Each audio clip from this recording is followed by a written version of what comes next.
Raskolnikov went after him. "What's the meaning of this?" Svidrigaïlov exclaimed, turning round. "Why, I thought I told you—" "The meaning of it is that I'm going to stay close on your heels." "What?" They both came to a halt, and for a moment they exchanged looks as though they were sizing each other up.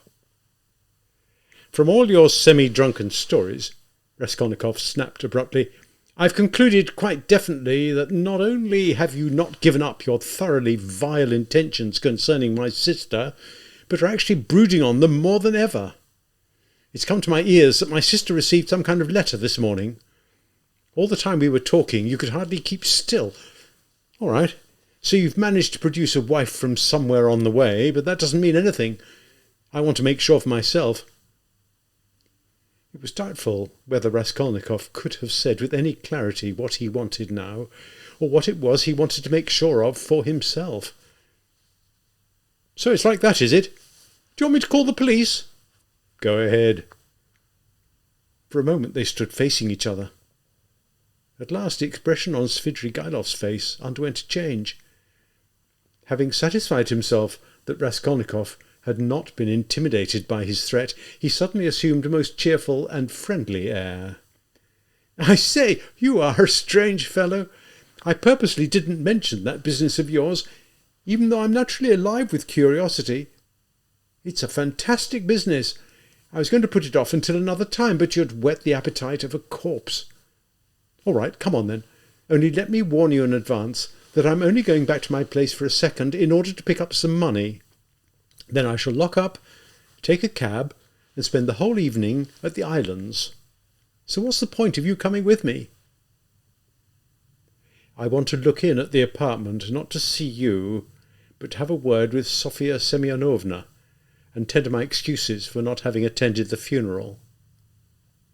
"As you like, but Sofya Semyonovna isn't there. She's taken all the children to the home of a certain lady, an old aristocratic woman, who's a long-time friend of mine and runs some orphanages. I charmed her by taking her the money for all 3 of Katerina Ivanovna's fledglings, and I denoted some more money of my own. I ended up by telling the story of Sofya Semyonovna with all the stops pulled out, not concealing a thing. It produced an incredible effect. That's why Sofya Semyonovna has an appointment today at the hotel, where my lady is spending some time away from her dacha. Never mind. I'll call in all the same." "As you wish. Only I shan't be your crony. Anyway, what business is it of mine? All right, we're nearly there. You know I'm convinced that the reason you view me with suspicion is because I've had the tact, until now, not to trouble you with awkward questions. You know what I mean? You thought it was a bit strange. I bet that's what it is, isn't it?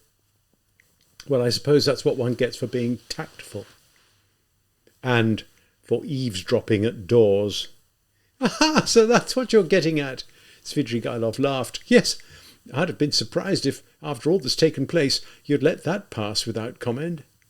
Ha! I understood at least a part of the tricks you got up to there, that time, and were describing to Sofya Semyonovna.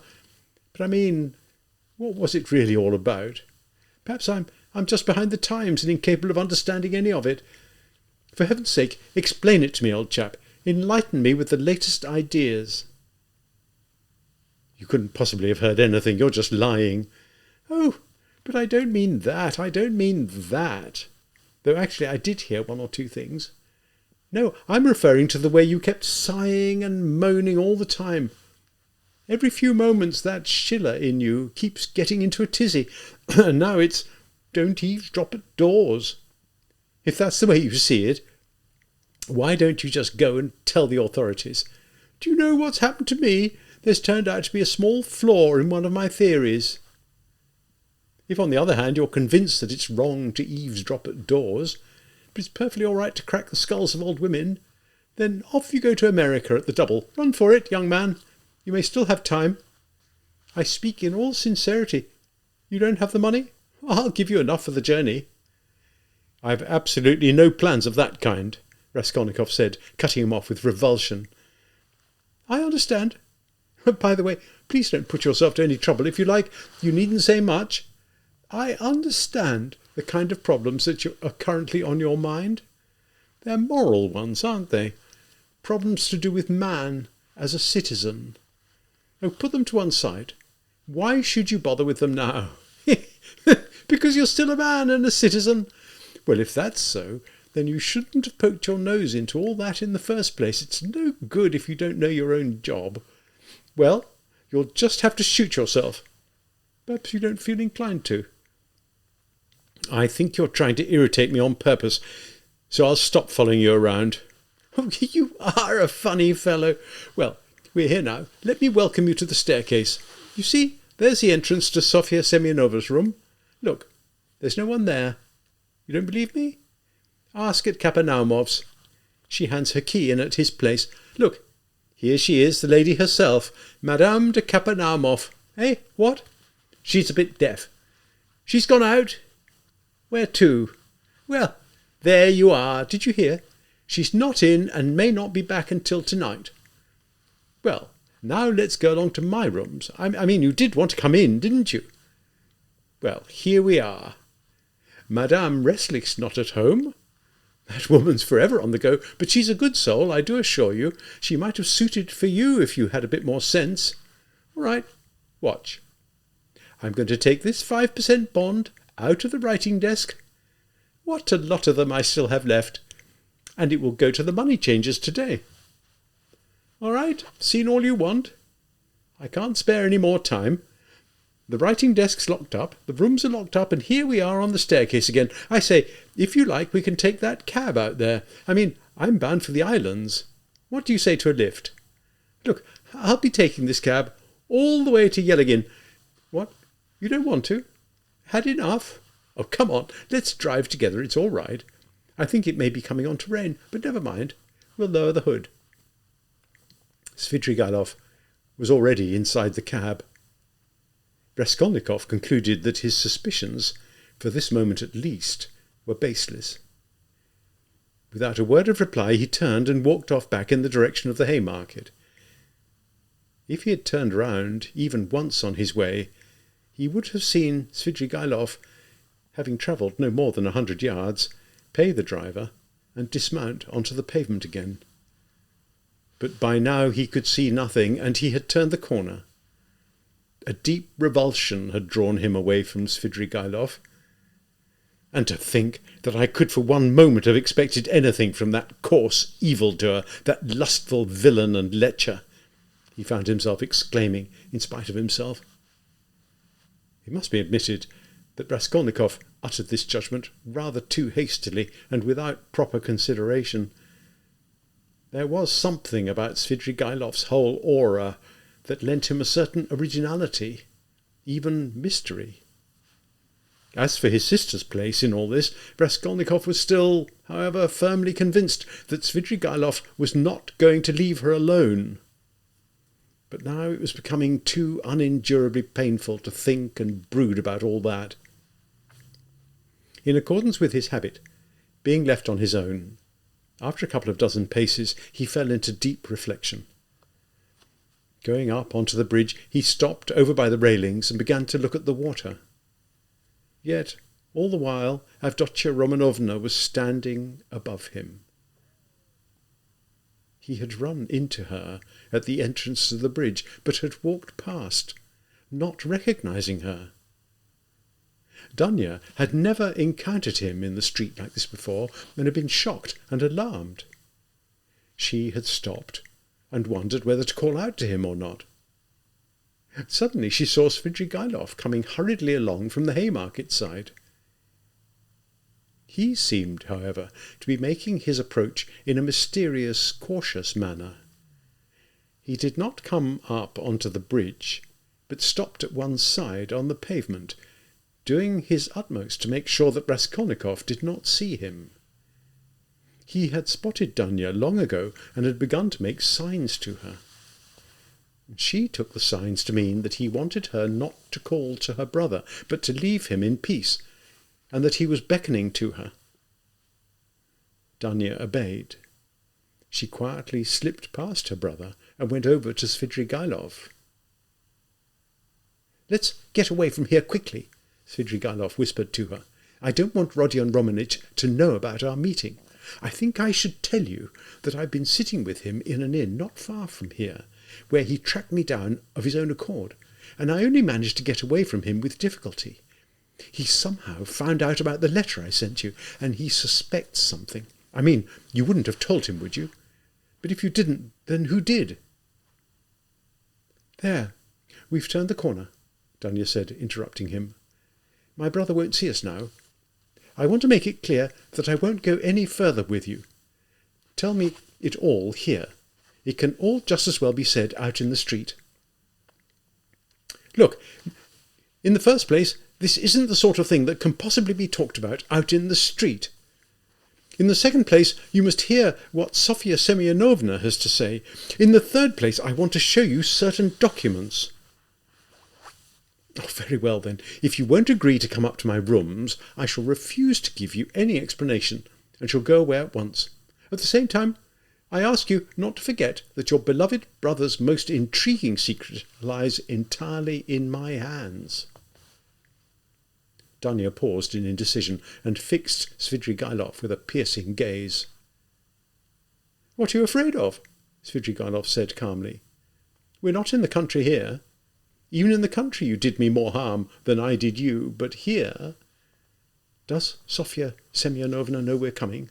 No, I haven't said a word about it to her, and I'm not even sure whether she's there just now, though she probably is. She buried her stepmother today, not the sort of day to go out visiting. I don't want to talk about this to anyone before the time is right, and I'm even slightly sorry I told you. In this case, the slightest indiscretion will be equivalent to informing the police. I live right here, in this building. Here, we come to it now. There's our yard keeper. The yard keeper knows me very well. Look, he's bowing. He's seen I'm walking with a lady, and of course he'll have taken note of your features, and that will stand you in good stead if you are very afraid of me and view me with suspicion. Please forgive me for putting it so crudely. I rent rooms from some tenants. Sofya Semyonovna lives through the wall from me. Her place is also rented from some tenants. The whole floor is in the hands of tenants. Why are you so frightened? Like a child? Am I really so very terrible? Svidrigailov's face distorted itself into a condescending smile. But now he was in no smiling mood. His heart was thumping, and the breath caught in his chest. He was making a conscious effort to speak louder in order to hide his growing excitement. But Dunya had not noticed this peculiar excitement. She was still too irritated by his remark that she was as frightened as a child, and that he was an object of terror to her. Though I'm quite aware that you're a man without honour, I'm not afraid of you in the slightest. Please lead the way, she said, with a show of calm, though her face was very pale. Svidrigailov stopped outside Sonia's room. Oh, let me just find out if she's in or not. Oh, no, she's in it. She's not. She's out. We're out of luck. But I know she's like to get back very soon. If she's gone out, it can only have been to see a certain lady about her orphan siblings. Their mother has died. I also took a hand in the matter and made certain arrangements. If Sofya Semyonovna hasn't come back within 10 minutes, I shall send her to see you today, if you like. Well, and here are my lodgings. These are my 2 rooms. Through that door lies the apartment of my landlady, Mrs. Restlich. Now, if you'll just glance over here, I'll show you my principal documents. This door here leads from my bedroom into 2 completely empty rooms which are up for rent. Here they are.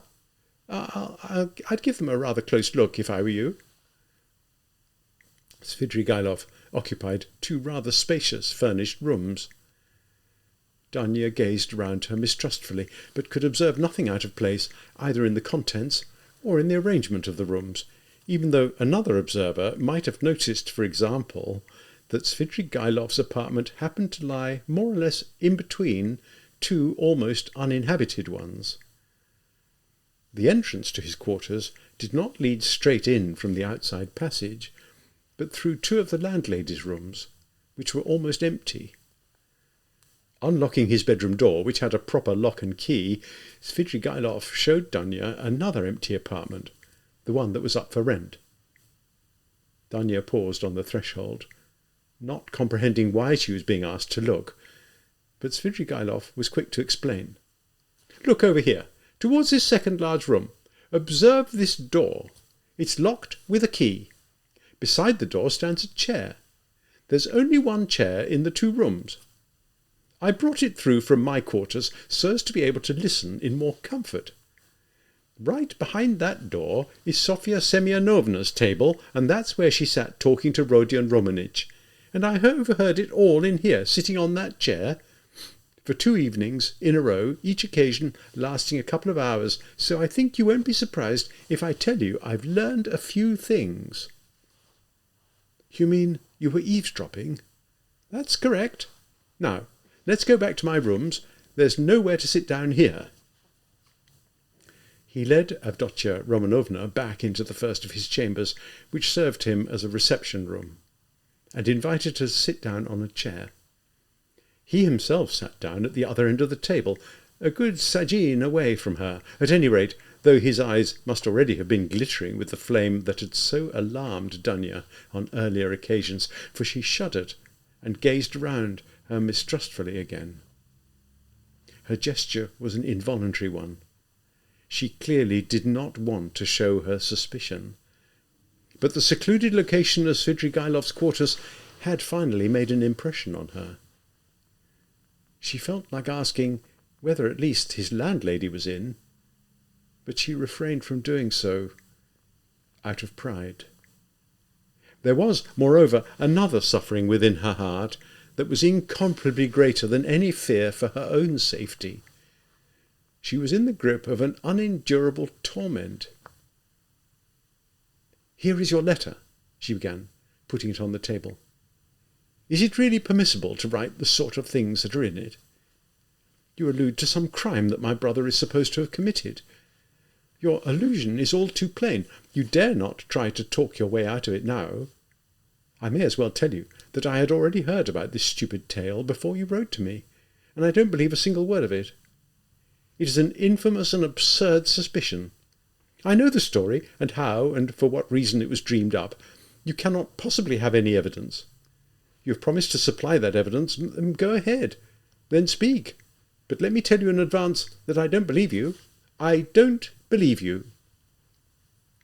Dunya said this in a rapid patter, hurriedly, and for a moment a flush broke out on her face.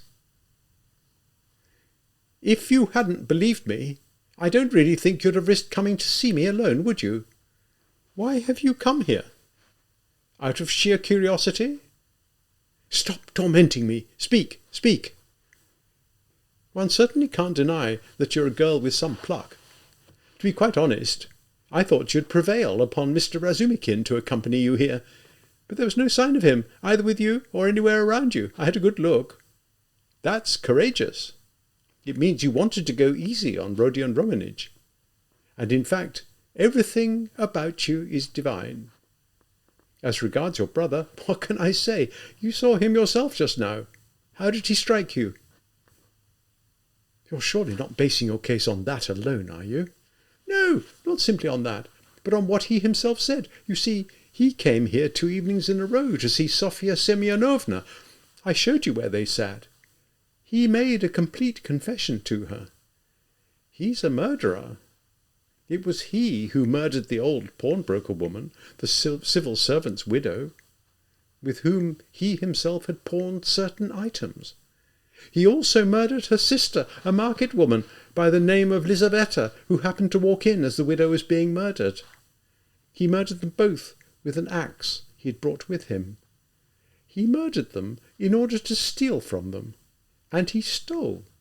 He took money and some sort of valuables. He communicated all this word for word to Sofya Semyonovna, who is the only person who is in on his secret, though she took part in the murder neither in word nor deed. On the contrary, she was as horrified as you are now. You needn't worry. She won't give him away. It isn't possible, Dunya muttered, her lips pale and rigid. She was gasping. It isn't possible. He had not the slightest reason, not the slightest motive. It's a lie. A lie. It was a robbery. That's what the reason was. He took money and valuables. Oh, to be sure, because of his own qualms of conscience, he didn't avail himself of either the money or the valuables, but hid them under some stone somewhere, and they're still there now. But that was because he didn't dare to avail himself of them. But is it really likely that he'd go breaking in and stealing? That he could even think of doing such a thing? Dunya exclaimed, leaping up from her chair. I mean, you know him, you've seen him. Do you think he could possibly be a thief? It was as if she were entreating with Svidrigailov. All her fear was forgotten. In cases like this, Avdotya Romanovna, there are thousands and millions of combinations and categories. A thief goes thieving, but he's well aware that he's a villain. Yet I've heard of one man of good background who robbed the mail. Who can tell? He may really have thought he was doing something perfectly respectable. It goes without saying that I, like you, would never have believed it if I'd been told about it by someone else. But I believed my own ears. He explained to Sofya Semyonovna all his reasons for doing it. At first she couldn't believe her ears either, but she ended by believing her eyes, her very own eyes. After all, he told her all about it personally. What were the reasons? It's a long story, Avdotya Romanovna. In this case, what's involved is, how can I put it to you, a kind of theory, the sort of argument that says that a single villainous act is allowable if the central aim is good. One bad action and 100 good deeds. It is, of course, galling for a young man of merit and inordinate self-esteem to be conscious that if, for example, he only had somewhere in the region of 3,000 roubles, his whole career, the whole of his future development, would take quite a different course, and yet he does not have 3,000. Add to that the irritation caused by hunger, cramped living quarters, ragged clothing, a vivid awareness of the splendour of his social position and of the situation of his mother and sister. Worse than all of that, vanity, pride, and vanity, though heaven knows they may coexist alongside positive tendencies. I mean, I'm not blaming him, please don't go away with that idea, and anyway, it's not my business. In this case, there was also a little private sub-theory, a reasonable sort of theory, according to which people are divided, don't you know, into raw material and extraordinary individuals. That's to say, the sort of individuals for whom, because of their exalted position, there is no law, but who themselves create the laws for the rest of mankind, the raw material, the sweepings. Well, if it's all right, it's a perfectly reasonable theory, une théorie comme une autre. Napoleon fascinated him dreadfully. Or rather, what really fascinated him was that a great many men of genius have turned a blind eye to isolated acts of wrongdoing in order to stride onwards and across without reflecting. It appears that he, too, thought he was a man of genius, or at least was convinced of it for a certain period of time. He suffered greatly, and is still suffering from the notion that while he was able to construct a theory, he wasn't able to do the stepping across without reflection, and so consequently is not a man of genius. Well, for a young man with any self-esteem, that's positively degrading, especially in a time like ours. What about pangs of conscience? Do you maintain that he lacks all moral feeling? Do you really think that's the kind of person he is? Oh, Avdotya Romanovna, the waters have grown rather muddy now. Not that they were ever particularly clear. Russians are, on the whole, a roomy-natured lot, as roomy as the land they inhabit, and they have an extremely marked penchant for the fantastic and the chaotic. But it's not much good having all that room if one is not particularly gifted. Do you remember all the things we used to say to each other about that as we sat, just the two of us, alone on the terrace in the garden, every evening after supper? I can remember you telling me off for just that kind of roominess. Who knows? Perhaps at the very moment you uttered those words, he was lying here in St. Petersburg, pondering those thoughts of his. After all, Avdotya Romanovna, it's not as if there were really any sacred traditions in our educated social circles these days. What people do is piece something together for themselves out of books, or fish something out of the chronicles.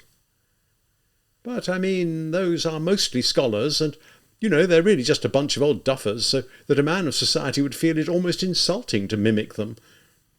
In any case, you know my opinions by and large. I definitely don't blame anyone. I'm just a lily-fingered bystander, and that's the role I adhere to. We've already discussed this together several times, you and I. I even had the good fortune to awaken your interest with my ideas. Oh, you're very pale, Avdotya Romanovna. I know that theory of his.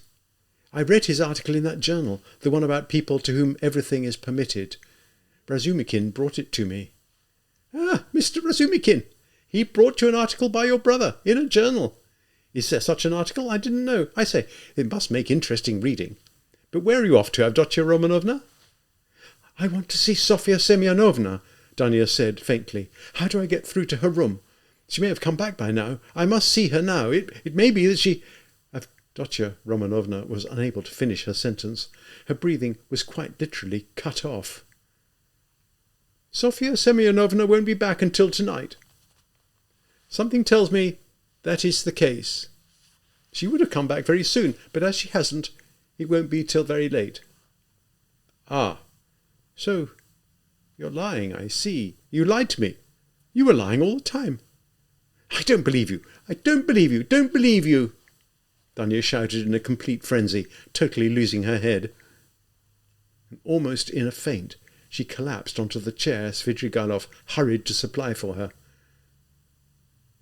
Avdotya Romanovna, what's wrong with you? Wake up. Here's some water. Just take one sip. He sprinkled some of the water onto her face. Dunya shuddered and woke up. That had a powerful effect on her, Svidrigailov muttered to himself, frowning. Avdotya Romanovna, please put your mind at rest. You mustn't forget that he has friends. We'll save him. Get him out of this. Would you like me to take him abroad? I have money. I can have a ticket for him in 3 days. And as for the fact of the murder, he'll accomplish a lot of good works yet, and all this will be wiped from the slate. Please put your mind at rest. He may yet be a great man. I say, what has got into you?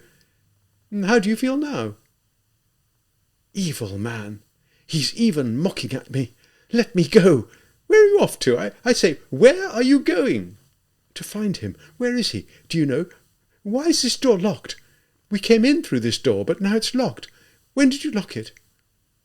I didn't want all the neighbours to hear what we've been talking, or rather shouting about. I'm not mocking you at all. It's merely that I'm fed up talking in this language.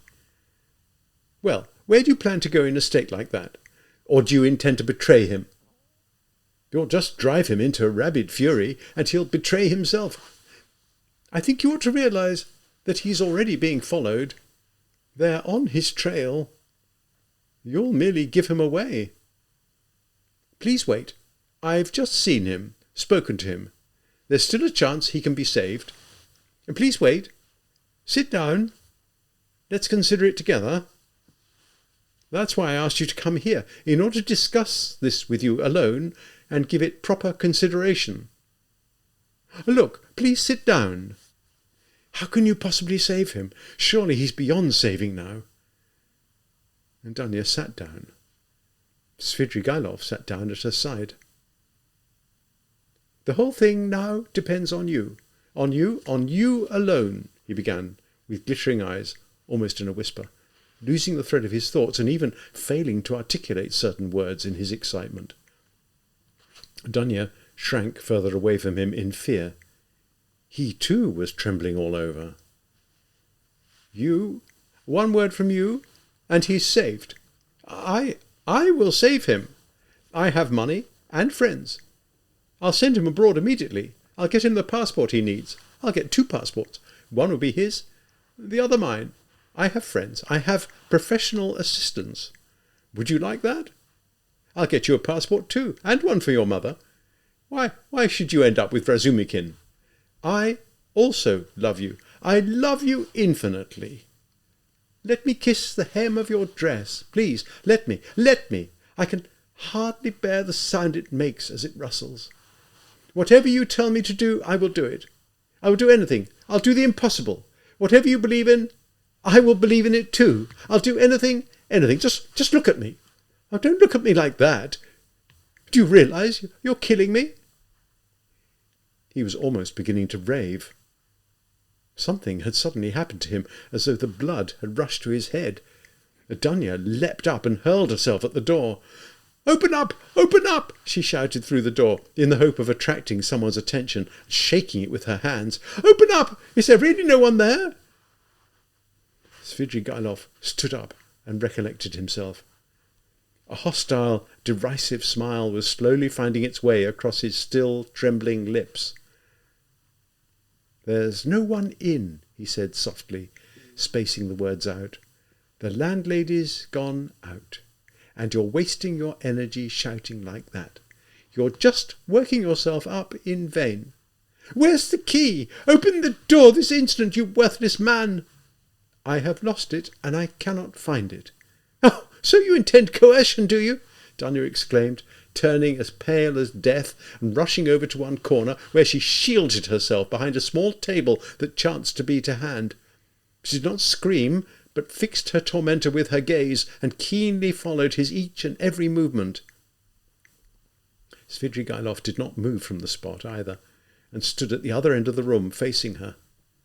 He had even managed to regain his self-control, externally at least. His features were, however, still as pale as before. The derisive smile had not left his lips.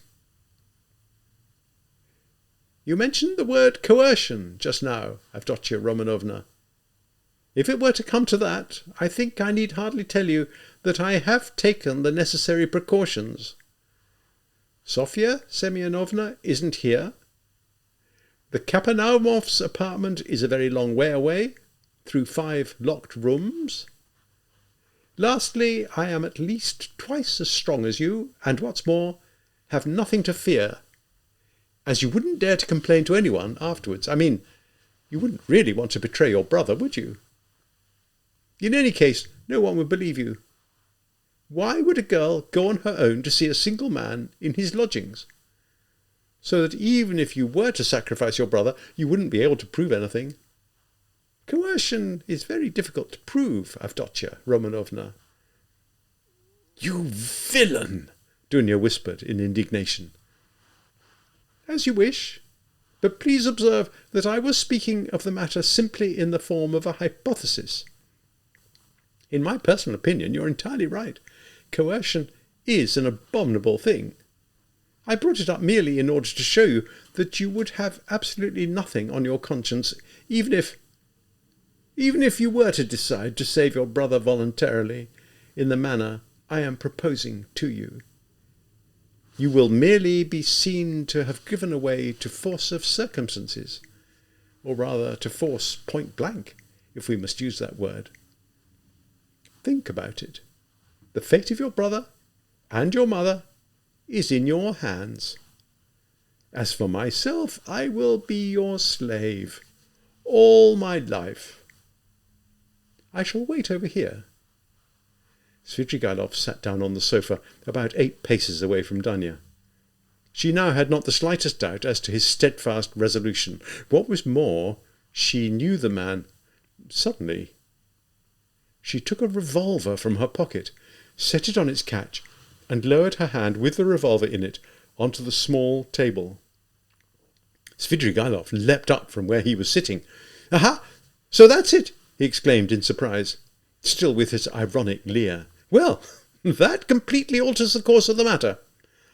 You're making it extremely easy for me, Avdotya Romanovna." And where did you get that revolver? Not from Mr. Razumikin, I'll warrant. Pah! Why, that's my own revolver, my old friend, and there was I looking high and low for it. The shooting lessons I had the honour to give you back on the estate were not wasted then. It's not your revolver. It belonged to Marfa Petrovna, whom you murdered, villain. None of the things in her house were yours. I took it when I began to suspect that you might be capable of.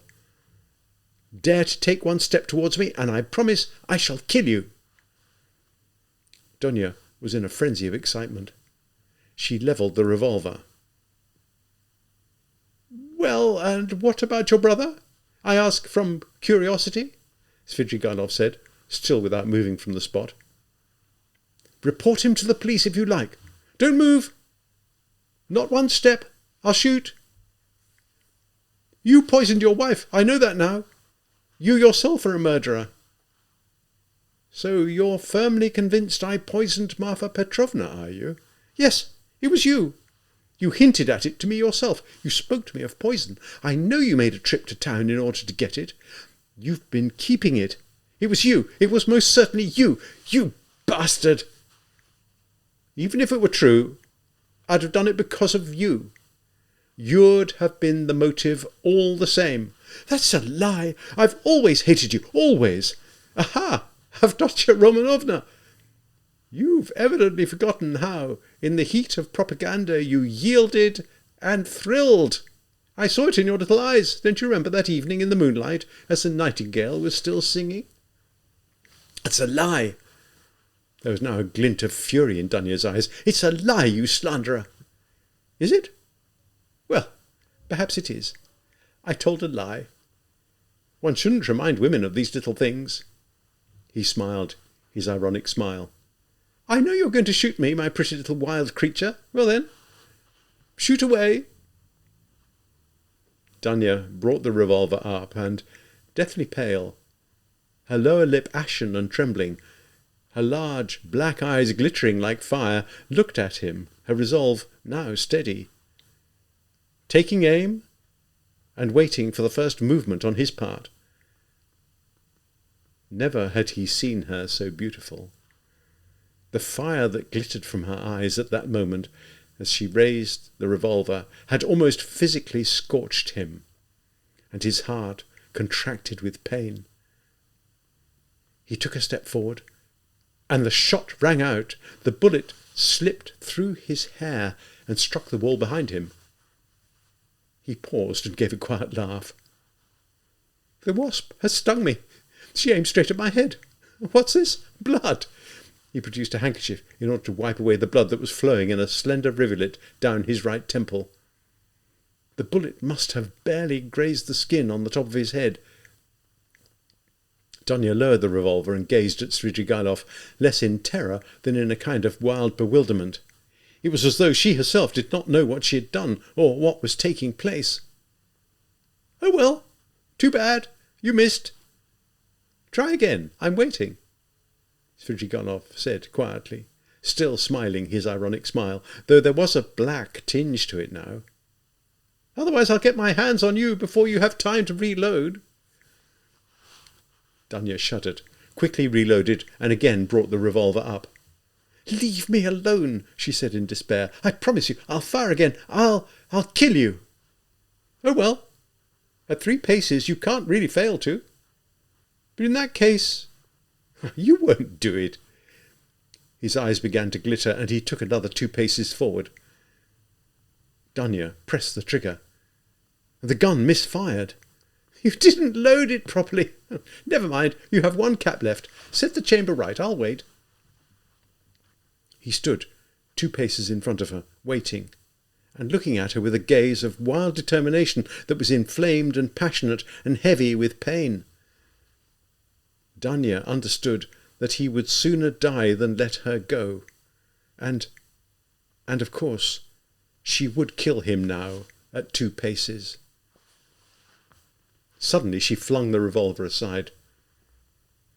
She's given up the idea, Svidrigailov said in astonishment, and heaved a deep breath. Something seemed to have instantly lifted from his heart, and it was possibly something other than the mere weight of mortal fear, though he could hardly have been aware of it at that moment.